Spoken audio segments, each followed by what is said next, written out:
should be in open G tuning now, so just a quick reference. Now,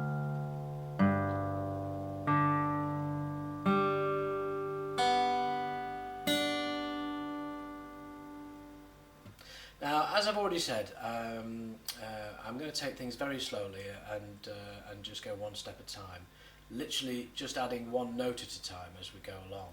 And in the next lesson, I'm going to start to break down the signature lick, the lick that underpins this tune from beginning to end.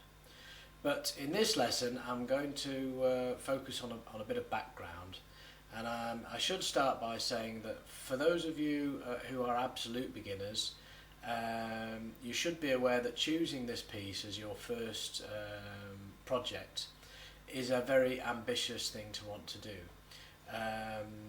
Ultimately, there are layers of technique upon layers of technique.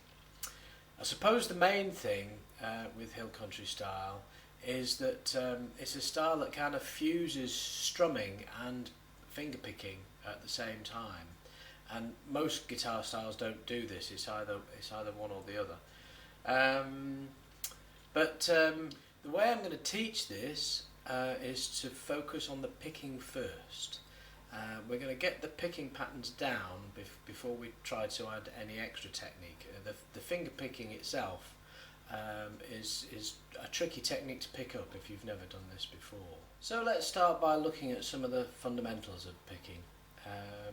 If I take a very simple pattern that incorporates the thumb and the finger, if we pluck the A string and we pluck it steadily with a nice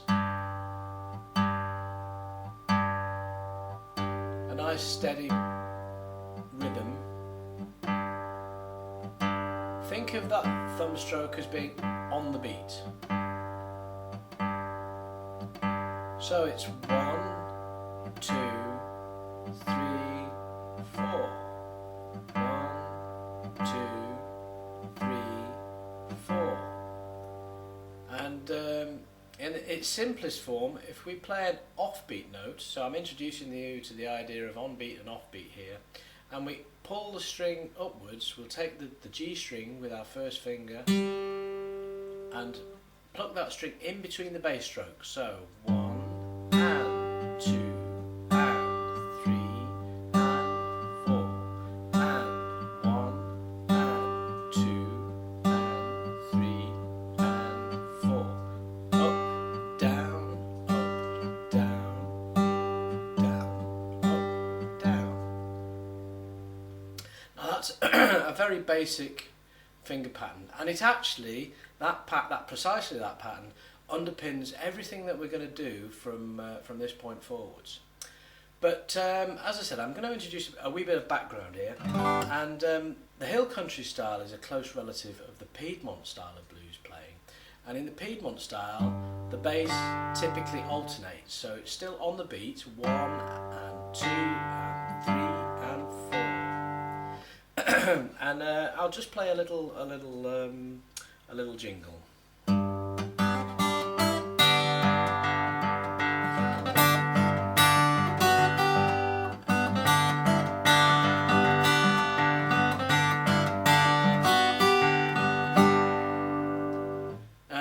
Now there I was playing both on-beat and off-beat notes with the fingers.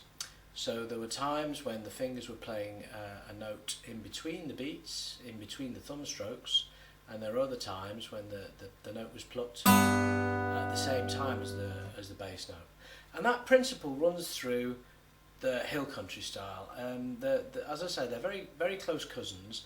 The main difference between Hill Country style and Piedmont style is that the thumb doesn't alternate. In Hill Country,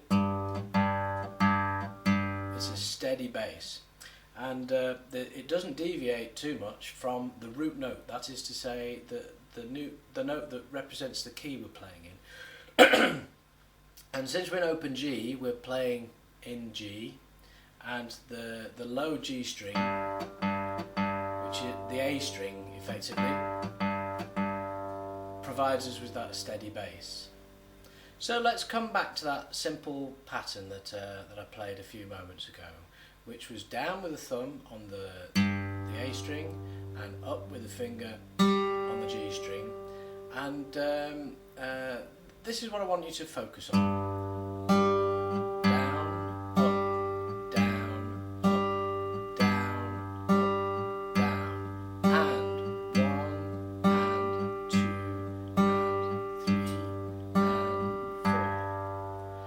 If you've had no experience whatsoever, it's a good idea to practice that and just get comfortable with it. Before I leave, I'm going to cursorily look at on-beat notes, playing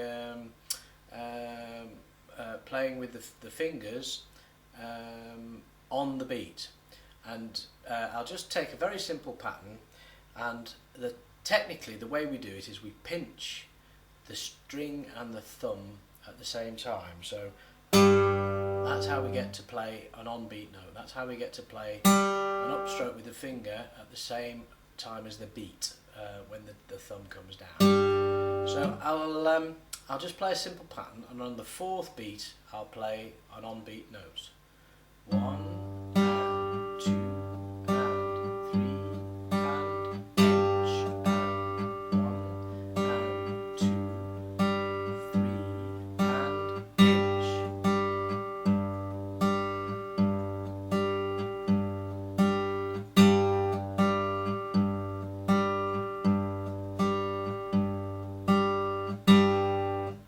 Now there is only actually one on-beat note in the whole of the signature lick for R.L.'s Poor Black Mattie, and it occurs in the second bar, so you don't need to worry too much about it at the moment. But it's not such a bad idea to practice that on-beat thing.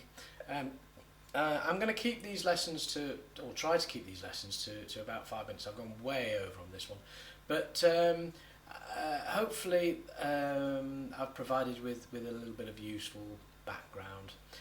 In the next lesson we will be starting to break down the signature lick, and we'll be starting with this pattern: down, up, down,